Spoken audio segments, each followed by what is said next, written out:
Mr. President, the Senate State and Local Government Operations Committee has had for consideration of the following legislation, instructing me will same back to Senate for recommendation. Senate Bill 245 do pass, House Bill 329 do pass, House Bill 598 do pass, House Bill 616 do pass, House Bill 617 do pass, House Bill 631 do pass, House Bill 632 do pass, Senate Bill 261 do pass, and House Bill 640 do pass. Semi-Senator Kirk of the 13th. Mr. President, that concludes the order.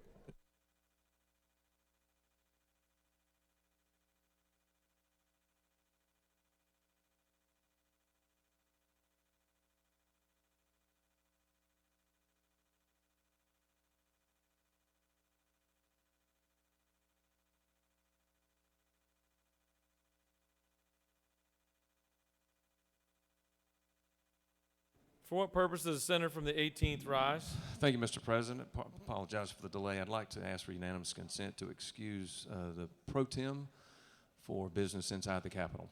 Without objection, the pro tem is excused for business outside the Capitol.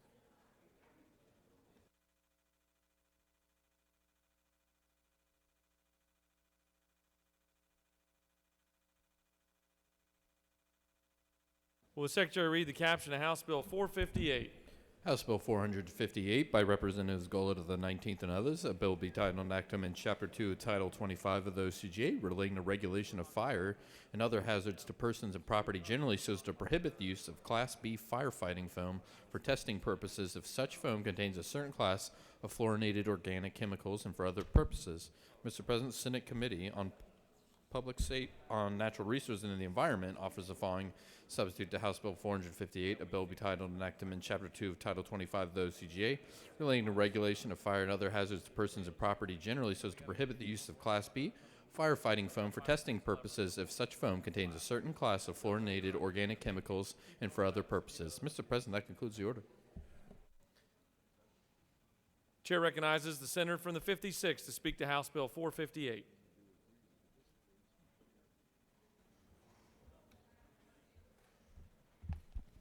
Thank you, Mr. President. House Bill 458 really talks about what we use in the fire service, which is a Class B firefighting foam. If you've ever seen a large incident of a diesel fuel or other large fire where typical response with water will only spread that fire as opposed to extinguish it, we'll use that in emergency situations. However, that foam and the chemicals with that can cause a lot of environmental harm. So what this bill simply does is says in an emergency, we're obviously clearly going to use it. However, in times of training, we'll only use that foam in areas in which it could be contained and will not cause any further damage, such as being downstream or other areas. Pretty straightforward. We've got all folks agreed to the right language, and I'd ask for your favorable consideration. If there are no questions, I will yield the will. You have several questions. Chair recognizes the senator from the 19th for a question. Thank you, Mr. President. Do you yield the will? I yield. I understand there are several different types of foam that are used in fire suppression. Can you tell me a little bit more about that? Well, thank you so much for that question, Senator. There are several different types of foam. However, over the last many years, we have begun to standardize on one just for the cost of obtaining the foam as well as having it available on multiple apparatus for departments. So in this case, we've really standardized on Class B over probably the last decade or so and feel that that is the right method. Although innovation continues to go forward to find things that will be less environmentally hazardous, and my hope is in the next few years we'll find something that will be even better. Will the senator further yield? I yield. Can you tell us what other applications these foams may be used for? Yeah, that's a great question. So typically today, if a fire, which is made up of 4 main components, if the fire cannot be extinguished simply by the cooling of water, such as, again, a certain type of chemical fire or diesel, putting water on it would actually spread that fire. So the use of a foam will actually smother that fire, taking the oxygen away from it. When that process happens, then it's able to contain the fire, and then depending on what type of hazardous materials it may be, it allows us to come down and then contain the rest of that scene and put other things on top of it in order to mitigate the cleanup. Will the senator further yield? I yield. Is there any environmental concern with the type of foam that we're talking about here in this instance? If it would be used in excess, then certainly we could have a concern. However, the public safety that we use it for outweighs it in an emergency. We just want to make sure if we're practicing, we contain that practice to the proper area. Will the senator yield for one final question? I do yield. Senator, this is different than the type of foam we find used in poultry establishments, though, correct? Yes, it is definitely a different type of foam, and thank you for asking that very important question. Chair recognizes the senator from the 48th for a question. Thank you, Mr. President. Does the chairman yield? I yield. I wanted to ask you first, is there a fiscal impact of this bill? No, there is not a fiscal impact, and I myself am not a federal prosecutor, but I did stay at a Holiday Inn Express last night. Could you tell me why? I'm sorry, do you further yield? I further yield. Why is there no fiscal impact? There is no impact because today in our fire departments, when we utilize this, you can train with other type of solutions, as well as if we're going to do that in a certain area, we can contain that to some place that might be boxed in, where we know that that foam and other materials will not seep into an area that could be dangerous. So really it's about how we coordinate our training and the way we do things, but it won't be a fiscal impact. And does the chairman further yield? I further yield. I wanted to ask, what, if anything, are we doing to protect the firefighters from this potential hazardous material? Well, thank you so much for asking that. Anyone in the fire service is going to wear what's called full PPE, which is protective equipment and clothing, and that protects them from head to toe from all chemicals as well as from heat and fire and other things. And do you further yield? I yield. What about the cleanup? When you clean up after using this foam, how do you dispose of it in an environmentally friendly manner? Depending on what type of a situation is, if it's considered a hazardous materials event, then hazardous materials crews will be deployed, and then usually third parties are brought in who are experts for mitigating and cleaning up those type of incidents. And do you further yield? I yield. So when you have that material, though, after you've responded, where does it go? Does it go in a dump somewhere? Does it go in a special container? Shed light to me on where it goes. Senator, when a third party is brought in order to do the full hazardous material cleanup, they have their own protocols and procedures depending on what it is and how it's been distributed. Sometimes it could be a small amount of contaminant and they could just be flushing it out.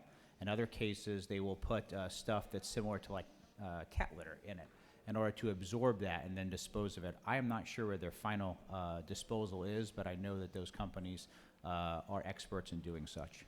And are those companies regulated or monitored to ensure they're actually meeting these environmentally friendly standards that you just talked about?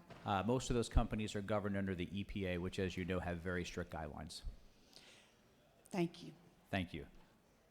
Chair recognizes the senator from the 17th for a question. Thank you, Mr. President. Senator Yield. I yield. Senator, you mentioned something about cat litter. Does your bill prohibit the testing of this foam on cats? To my understanding of this very important piece of legislation, Senator, I believe it would preclude us from doing any testing on felines. Do you further yield? I yield. Your bill mentions the organic chemicals. Does the foam have to come from organic chemicals, or can it come from chemicals that are not organic? Well, Senator, you know, that's a really good question. I know that you yourself are more of an organic type of guy, and you probably prefer it that way, but I believe the free market will dictate that. Okay, you further yield? I yield. My colleague here from the 19th asked about the chickens, and I've got a lot of calls from chicken farmers in my district on my side of town. I just want to make sure, will the chicken farmers still be able to spray the foam on the chickens in the houses? Yes, these are different types of foam, and should they want to utilize that in the poultry industry, I'm sure it will be finger looking good. Senator, further yield? I yield.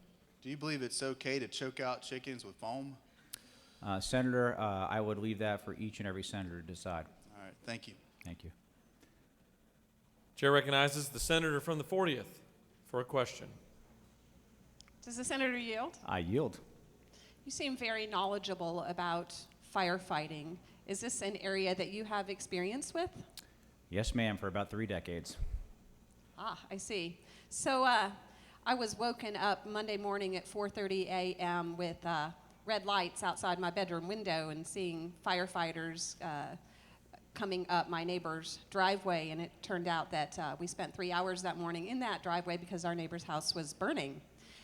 The construction of that house actually dates back to the early 1900s, turn of the century time.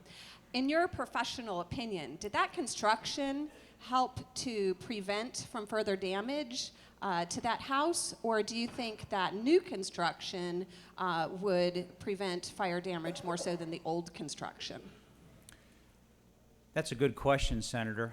It depends on when the house was built and who the builder was and what type of materials they used. Some of the construction that happened back 100 years ago was extraordinary engineering construction and using some of the best materials at the time.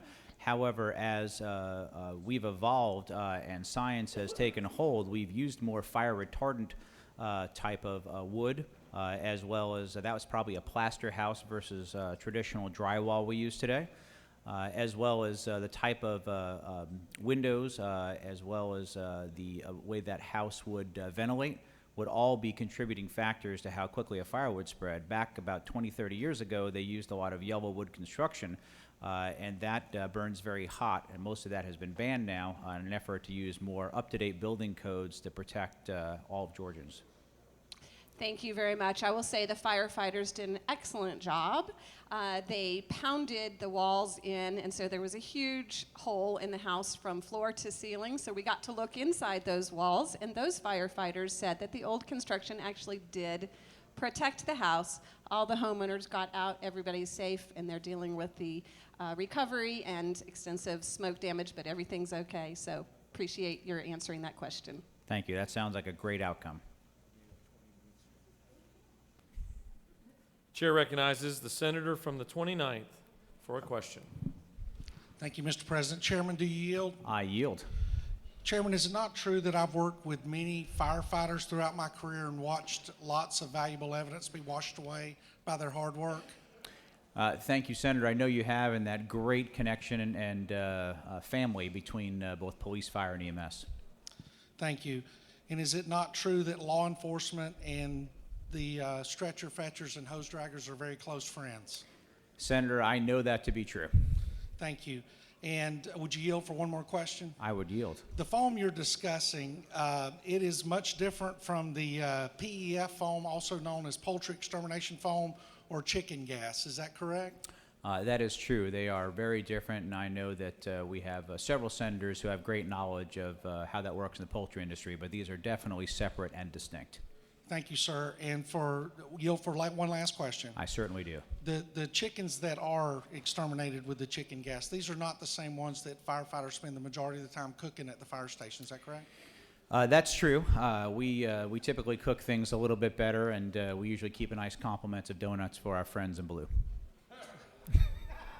Thank you, Mr. Chairman. Thank you. Do you continue to yield? I'd be honored to yield, even though I've been here 9 years. The chair recognizes the senator from the 32nd for a question. The chairman yield. I yield. Mr. Chairman, I think you're aware that there's a large military base with an airfield very close to my district. I am familiar with that airfield. And my question is, does this bill also apply to exercises that take place in military bases? Actually, on military bases, Senator, they are governed under a different law. So military has separate guidelines for what they would use. This would only pertain to other areas in Georgia. However, in a traditional airport, then it would, as an example, Hartsfield, Jackson, they would apply to this. Foam is used most often, I think this is where you're alluding to, at an airport because jet fuel burns at a very high rate and it's unable to be put out with regular water, as does magnesium and other things. So in this case, they have their own rules and regulations. However, knowing the EPA's governance of all things federal, I believe and have seen them before be very careful in the manner for which they use that. Thank you, Mr. Chairman. Thank you. You've arrived at no questions, Senator. Thank you so much, Mr. President. I hope after all that we get some favorable votes. Does any other senator wish to speak for or against the bill? Chair hears none. The question is on the adoption of the committee substitute. Is there objection to adoption of the committee substitute? Chair hears none, and the committee substitute is adopted. Is there objection to agreeing to the report of the committee which is favorable to the passage of the bill? The chair hears none. The report of the committee is agreed to. Shall the main question be now put? Are there any objections? The chair hears none. The main question is ordered. Shall this bill now pass by substitute? The question is on the passage of the bill by substitute. All those in favor will vote yea. Opposed, nay. The secretary will unlock the machine.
On the passage of the bill, the yeas are 50, the nays are 0. This bill, having received the requisite constitutional majority, is therefore passed by substitute.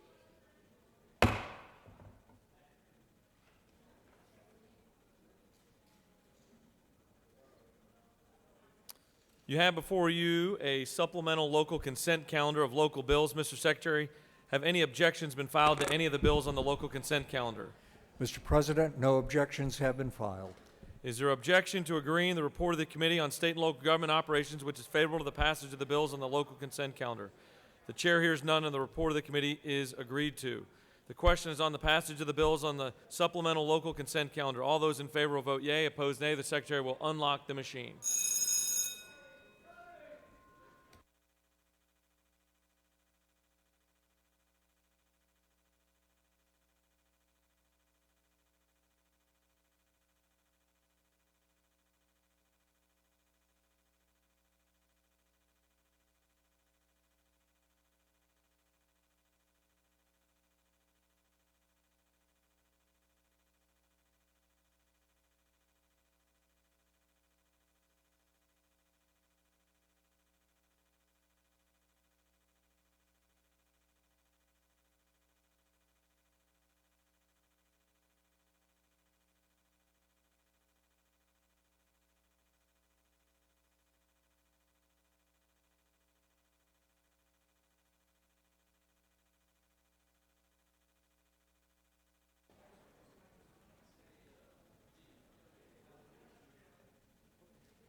On the passage of the bills, the yeas are 44, the nays are 0. The bills on the supplemental local consent calendar, having received the requisite constitutional majority, are therefore passed.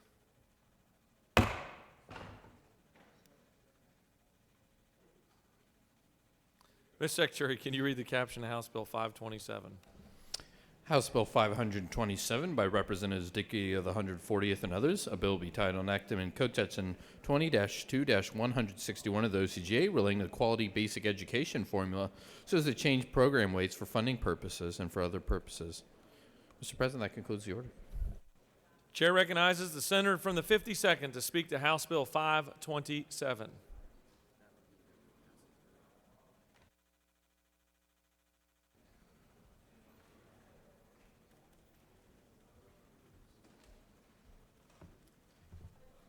Thank you, Mr. President. When you look at this bill, it may be one of the strangest bills you ever see. And you might even think that these are secret Pentagon numbers, but they're actually numbers that relate to QBE. And I will try to help you with this a little bit in that these simply put these numbers of reality of where Georgia is right now to change that and to be in compliance with federal laws on saying what are we currently doing. So if you go to line 47, for those of you that may have questions, you'll see a 1.0000 for high school general education. This is just the cost of an average typical high school education, and you'll see a ratio of 1 to 23, which is the teacher to student ratio. Now, these ratios don't change in this. We kept the ratios the same, but if you'll look and you'll see on lines 53 there, the cost of a career technical or agriculture education is more expensive. People with disabilities on line 59 is 2.41 of the 1.0, and there are other disabilities such as on line 71, which would be 3.61, much more expensive to teach certain children with disabilities. So that's trying to interpret what this says and the numbers of why we need to do this. This is an update bill that we have to do on QBE, and if there's no questions, then I'll yield the well.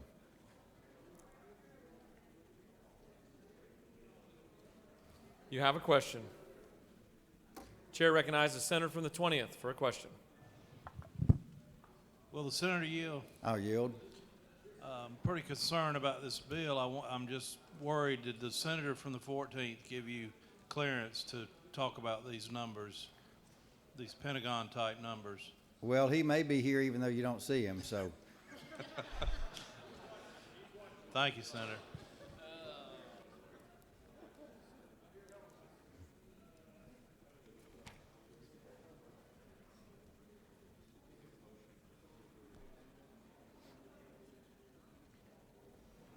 Chair recognizes the senator from the 19th.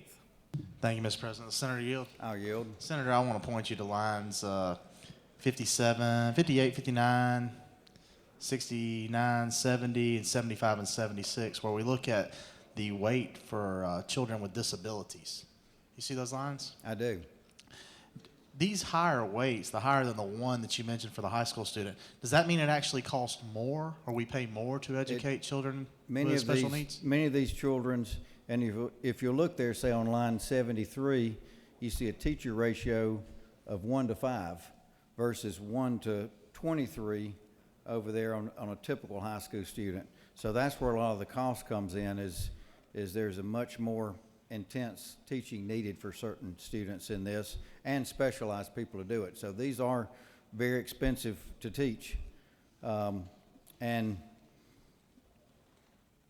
different disabilities obviously need higher ratios on it. So this is the actual of what is the cost in Georgia right now, and what we're trying to do is update in compliance with federal law that says these are our actual numbers versus what they were before. Will the senator further yield? I'll yield. Since we see that it costs so much more to educate children with disabilities, we know it does, would it not make sense if we could use state dollars to educate them more cheaply? Provide the same services? I think the senator has a point and knows of which he speaks. Thank you, Senator. You have no more questions. Thank you. I urge your support of this highly technical bill. Does any other senator wish to speak for or against the bill? Chair hears none, and the previous question is ordered. Is there objection to agreeing to the report of the committee, which is favorable to the passage of the bill? The chair hears none, and the report of the committee is agreed to. Shall the main question be now put? Are there any objections? The chair hears none. The main question is ordered. Shall this bill now pass? The question is on the passage of the bill. All those in favor will vote yea. Opposed, nay. The secretary will unlock the machine.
On the passage of the bill, the yeas are 49, the nays are 0. This bill, having received the requisite constitutional majority, is therefore passed. All All right, we're going to take up a series of agrees and disagrees. For what purpose does the senator from the 7th rise? Mr. President, I move that the Senate agree to the House substitute to Senate Bill 65. Will the secretary read the caption of Senate Bill 65? Senate Bill 65 by Senators Harper of the 7th and others, a bill be titled and act amend Chapter 5C of Title 48 of the OCGA, relating to alternative ad valorem tax on motor vehicles so as to provide that the transfer of a title between legal entities owned by the same person does not constitute a taxable event and for other purposes. Mr. President, that concludes the order. Senator from the 7th has moved that the Senate agree to the House substitute to Senate Bill 65. Chair recognizes the senator from the 7th to speak to his motion. Thank you, Mr. President. Ladies and gentlemen of the Senate, as you remember, Senate Bill 65 was the bill in regards to transferring title from one entity to another owned by the same individual. If you owned at least 50% of said entity of both entities. The House added Senate Bill 3 or House Bill 365, which is the title ad valorem tax bill that passed out of Senate Finance. I have conferred with the Finance Chairman to verify that the language that you see before you is the language that as he understood it to be, to make sure that we were good. But basically, what this does is, and all parties have agreed to the TAVT language that you have before you. We finally have an agreement between the new car dealers and the used car dealers. It basically lowers the rate from 7 to 6.6%. This is revenue neutral for my good friend from the 48th. And all industry partners are supportive. So it's just a TAVT cleanup bill.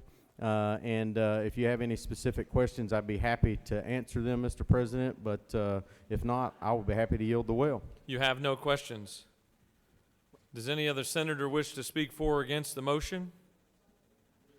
Senator from the 7th has moved that the Senate agree to the House substitute to Senate Bill 65.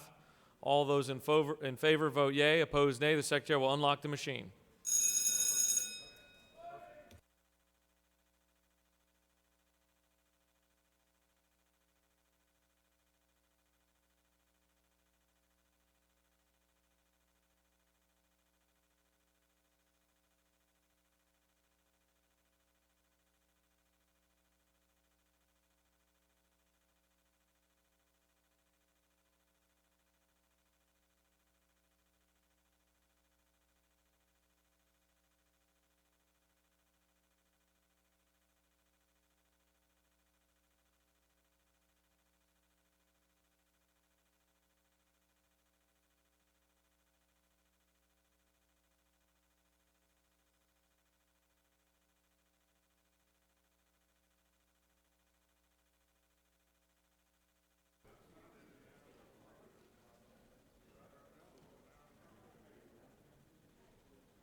On the motion, the yeas are 50, the nays are 1, and Senate Bill 65 has been agreed to.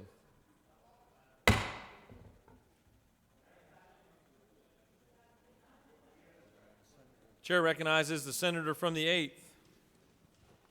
Mr. President, I move that the Senate agree with the House substitute to Senate Bill 75. Will the secretary read the caption of Senate Bill 75? Senate Bill 75 by Senator Black of the 8th and others, a bill be titled and act amend Article 2 of Chapter 50 of Title 43 of the OCGA, relating the State Board of Veterinary Medicine so as to provide for a professional health program for impaired veterinarians and for other purposes. Mr. President, the House offers the following substitute to Senate Bill 75, a bill be titled and act amend Article 2 of Chapter 50 of Title 43 of the OCGA, relating the State Board of Veterinary Medicine so as to increase the membership of the State Board of Veterinary Medicine and authorize a registered veterinary technician member and for other purposes. Mr. President, that concludes the order.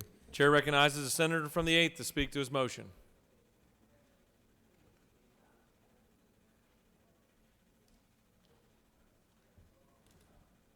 Thank you, Mr. President. This is a bill we passed almost unanimous early in the session.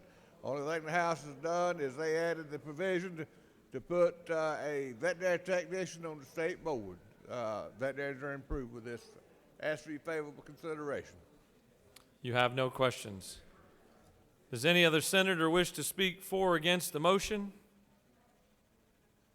The chair hears none.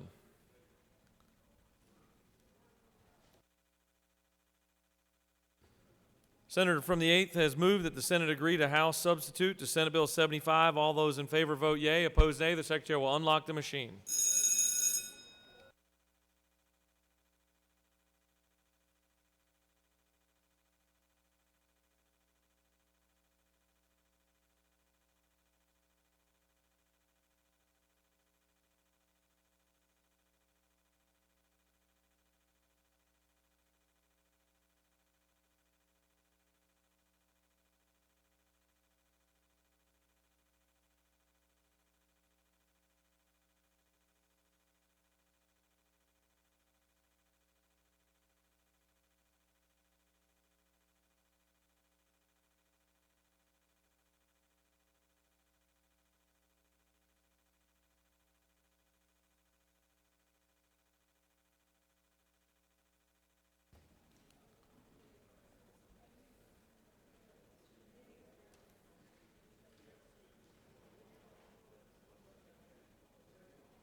On the motion, the yeas are 51, the nays are 0. And the motion to agree to the House substitute to Senate Bill 75 has carried.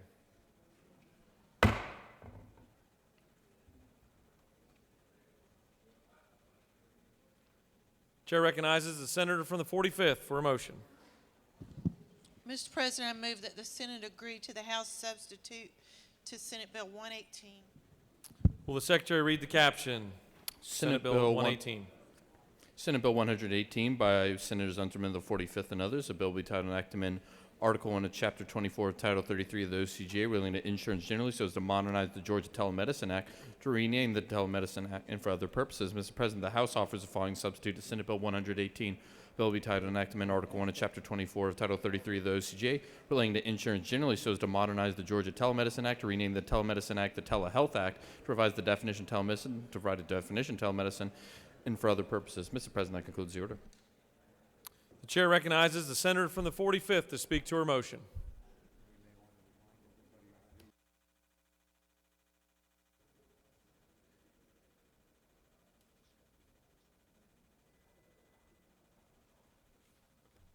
Thank you, Mr. President.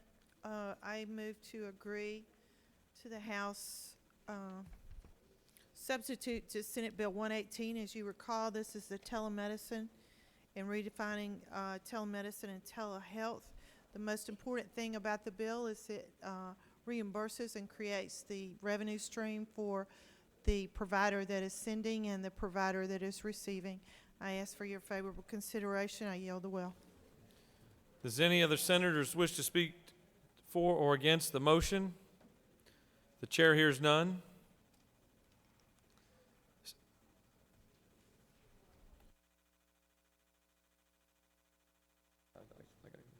Senator has moved that the Senate agree to the House substitute to Senate Bill 118. All those in favor vote yea. Opposed, nay. The Secretary will unlock the machine.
On the motion, the yeas are 46, the nays are 1, and the Senate has agreed to the House substitute to Senate Bill 118.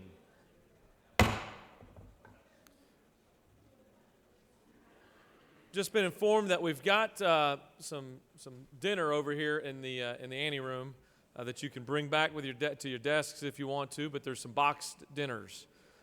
I don't know what's quite in a boxed dinner, but it's definitely better than nothing. A sandwich. Chair recognizes the senator from the 28th for a motion. Mr. President, I move that the Senate agree to the House Substitute SB 167. Will the Secretary read the caption to Senate Bill 167? Senate Bill 167 by Senator Brass of the 28th and others. A bill we titled enacting in Code Section 1511, 211 of the OCGA relating to relative search by defects so as to provide that a foster placement for a child adjudicated as a dependent child may be deemed as the child's fictive kin in determining such child's permanency plan and for other purposes. Mr. President, the House offers the following substitute Senate Bill 167, a bill we titled enacting in Article 3 of Chapter 11, Title 15 of the OCGA relating to dependency proceedings under the Juvenile Code so as to provide for reasonable efforts in determining a permanent home, to provide relative search requirements, to provide for continuation, and for other purposes. Mr. President, that concludes the order. Chair recognizes the senator from the 28th to speak to his motion.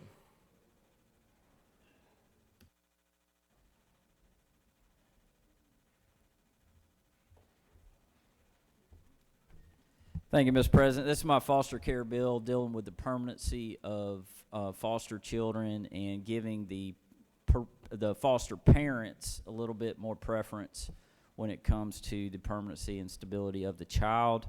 The changes in the House actually came from the direction of the department, and simply what we're doing is just giving DFACs a little bit more direction as to, or making it very clear as to when they can stop their search for distant kin. And it also gives a little bit more direction to our judges as to where that preference can be. So that I'll yield for questions. You have no questions. Thank you. Vote for it. Does any of the senators wish to speak for or against the measure? Chair hears none. Senator from the 28th has moved that the Senate agree to the House substitute to Senate Bill 167. All in favor, vote yea. Opposed, nay. The Secretary will unlock the machine.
On the motion, the yeas are 51, the nays are 0, and the Senate has moved to agree to the House substitute to Senate Bill 167.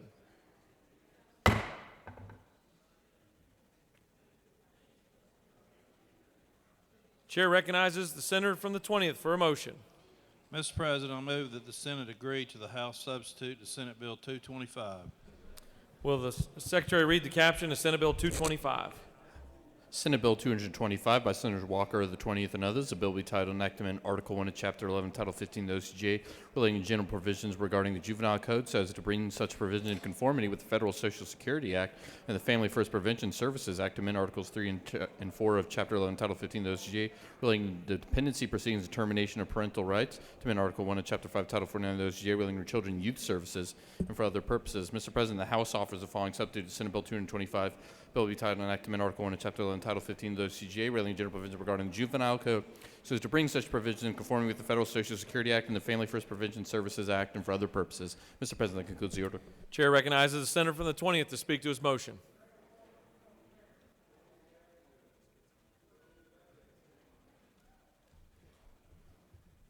Senate Bill 225 is a Division of Family and Children's Services request to conform with the Family First Prevention Services Act, and after it left this body and got over to the House, they realized they needed to add some language in Section 9 to add some people that would have immunity from civil suit if they report child abuse. So that's what the change is that they made over there. I ask for your favorable consideration. Be glad to answer any questions. You have no questions. All right, thank you. Any other senator wish to speak for or against the motion? Senator from the 20th has moved that the Senate agree to the House substitute to Senate Bill 225. All those in favor vote yea. Opposed, nay. The Secretary will unlock the machine.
On the motion, the yeas are 49, the nays are 0, and the Senate has agreed to the House substitute to Senate Bill 225.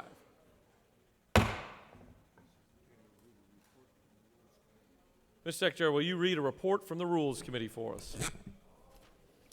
Mr. President, the Senate Committee on Rules has had under consideration the following legislation instructing awards same back to Senate for recommendation. Pursuant to Senate Rule 2-1.10c, the Committee on Rules recommends the following legislation do pass by substitute. House Bill 224 do pass by substitute. House Bill 276 do pass by substitute. House Bill 352 do pass by substitute. House Bill 472 do pass by substitute. And House Bill 502 do pass by substitute. Mr. President, the Senate Committee on Rules has had under consideration the following legislation instructing awards same back to Senate for recommendation. Senate Resolution 367 do pass. Senate Resolution 460 do pass. Senate Resolution 464 do pass. Senate Resolution 465 do pass. Senate Resolution 466 do pass. Senate Resolution 468 do pass. Senate Resolution 470 do pass. Senate Resolution 479 do pass. Senate Resolution 483 do pass. And Senate Resolution 485 do pass. Submitted by Senator Moles of the 53rd. Mr. President, that concludes the order. Mr. Secretary, will you read the caption of House Bill 346 for us? House Bill 346 by Representatives Cooper of the 43rd and others, a bill will be titled Enactment Article 1 of Chapter 7, Title 44 of the OCGA, relating to the landlord and tenant generally so as to prohibit retaliation by a landlord against a tenant for taking certain actions to provide for circumstances that are not considered retaliation and for other purposes. Mr. President, the Senate Committee on Judiciary offers the following substitute to House Bill 346. Bill will be titled Enactment Article 1 of Chapter 7, Title 44 of the OCGA, relating to landlord and tenant generally so as to prohibit retaliation by a landlord against a tenant for taking certain actions and for other purposes. Amendment 1 by Senator Stone of the 23rd offers the following amendment. Amend the Senate Committee substitute to House Bill 346 by inserting the word rebuttal before the word defense on line 65. Mr. President, that concludes the order. Chair recognizes the Senator from the 23rd to speak to House Bill 346.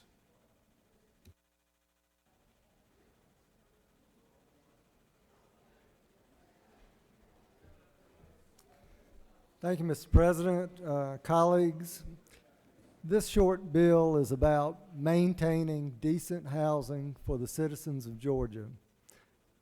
As a former mayor, I understand the practical problems surrounding code enforcement, that is, building and housing ordinances. It is difficult to get rid of dilapidated rental housing. In Waynesboro, we've been fighting this battle for 60 years. To get some landlords to bring properties up to code. Health and safety issues must be addressed. Chief Justice Melton focused on this challenge in his State of the Judiciary address to the House and Senate.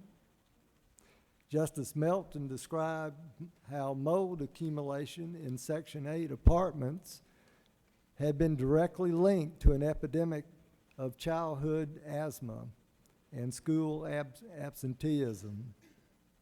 Tenants, however, are reluctant to complain or report code violations because of fear of eviction.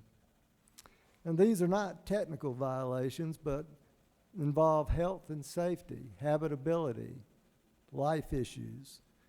Tenants who do call the building inspector and are evicted are effectively prevented from cooperating with code enforcers. They have left the premises. They're often homeless. They're not there to let in inspectors to see the conditions inside. At this point, with the witness no longer around, the only way to gain access is to go to court and request a search warrant. But without a witness, how do you establish probable cause to get a warrant? The cases die. This bill would protect the tenant from retaliatory eviction. It would protect property values of responsible owners. Through careful vetting in committee, we have limited how the bill would apply. It would not shield a tenant who is looking for an excuse to skip paying rent. It would protect good landlords. It is the right thing to do. People should not be punished for reporting violations of the law. We are not plowing new ground here. 41 states have anti-retaliation laws, including Alabama, Tennessee, North Carolina, South Carolina, and Florida, every one of our neighbors. This bill incorporates suggestions from all stakeholders who participated, including the Apartment Owners Association and the realtors. After 14 hours of meetings on the bill, the House passed it with strong support of leadership. On the Senate side, amendments requested by the affordable housing industry were added. This bill has been fully vetted and perfected. The bill is supported by the Georgia Municipal Association, Children's Health Care, the United Way, and a host of other organizations. The Cobb County Commission just this week passed a unanimous resolution supporting the bill. This puts another tool in the toolbox for getting rid of dilapidated housing. The State Department of Education recognizes the need for the bill. I know many of you are landlords. My family has residential rental properties. I have filed evictions as an attorney. But you and I, we are responsible property owners. We shouldn't let slumlords give all landlords a bad name. Now, I have filed one amendment. Amendment 1 simply makes it a rebuttable defense for a landlord to show a certificate of occupancy or related inspection has been made and passed within the past 12 months. Landlords wanted this presumption included in the statute. Nothing, I repeat, nothing in this bill stops a landlord from evicting a tenant who has stopped paying rent or who damages property or materially breaches a lease, or when the lease simply runs out. Let's do the right thing. Let's prevent retaliation. Mr. President, I'm happy to answer questions. Senator, you have no questions. I urge support for House Bill 346 and Amendment 1. May I speak to the other amendments? Yes, sir. Proceed. There may be other amendments, and at the appropriate time, I'll address them. There are no other amendments filed other than Amendment Number 1. Does any other senator wish to speak for or against the bill? All right, Chair hears none, and the question we'll take up first is Amendment Number 1. The question is on the adoption of Amendment Number 1. Is there objection to the adoption of the amendment? There's objection. All those in favor of the amendment from the senator from the 23rd will vote yea. Opposed, nay. The secretary will unlock the machine.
On the adoption of the amendment, the yeas are 42, the nays are 4, and the amendment is adopted.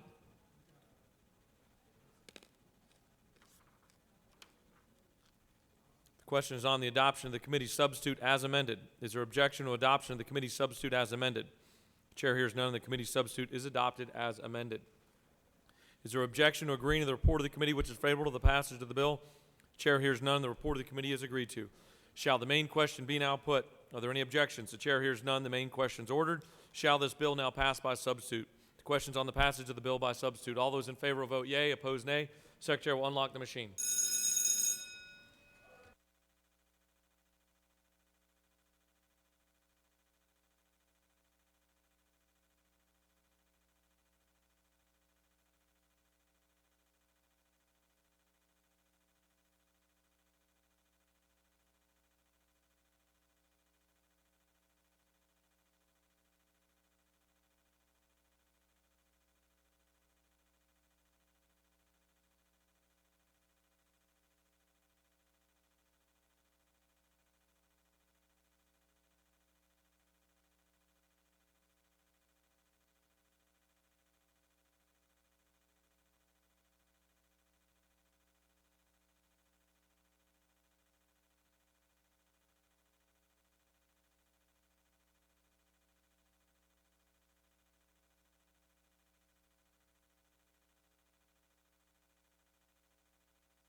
On the passage of the bill, the yeas are 34, the nays are 16. This bill, having received the requisite constitutional majority, is therefore passed by substitute.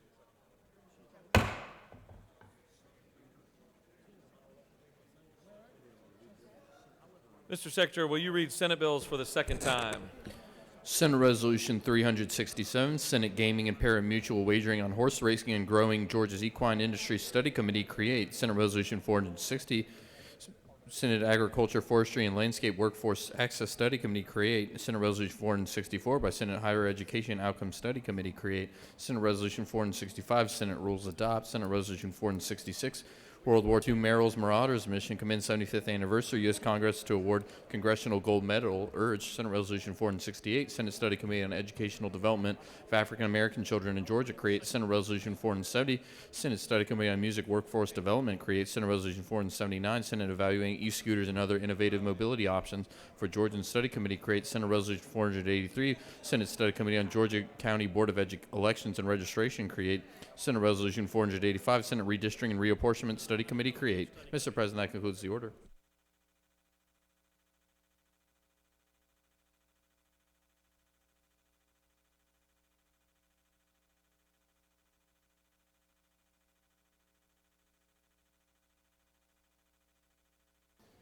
Chair recognizes the Majority Leader for a motion. Thank you, Mr. President. I move that the Senate stand adjourned until 10 o'clock on Friday, 29 March. Mr. Secretary, will you please read the announcements? Mr. President, there are no committee meetings. Any senators wish to make an announcement?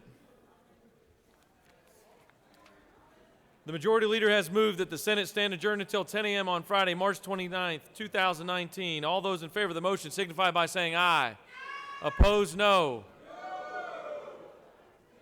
The ayes have it, and the Senate stands adjourned. Great job today. Thank you.